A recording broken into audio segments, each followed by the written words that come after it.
ल सम्पूर्ण मित्रगणमा good afternoon.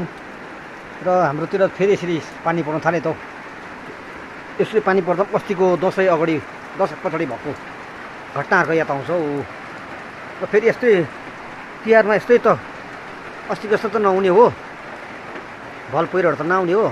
यहाँ हेर्नुहोस् त पानी त निकै बाक्लो भयो त, पानी निकै बाक्लो आयो।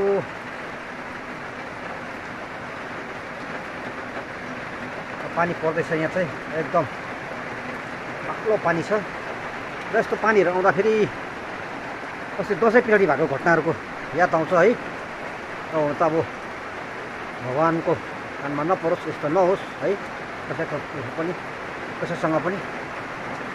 र पनि यसरी पानी पर्दा अस्ति गएको त्यो पहिरोहरूको घर छेउछाउमा हुनेहरूलाई अलिकति डर हुन्छ होला।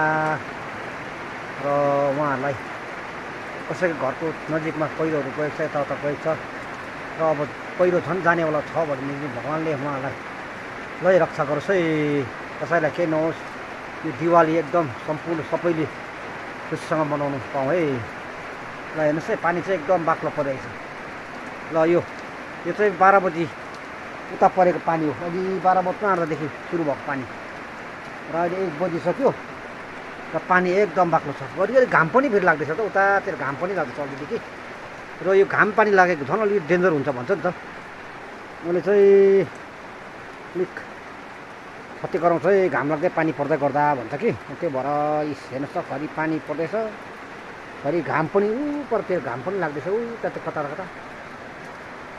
र यहाँको वेदर त्यस्तो भएछ। हजुरतिर त के कसो छ कमेन्ट्समा लेखिदिनुहोस् है। यहाँ चाहिँ यस्तो भइरहेछ है पानी परेर।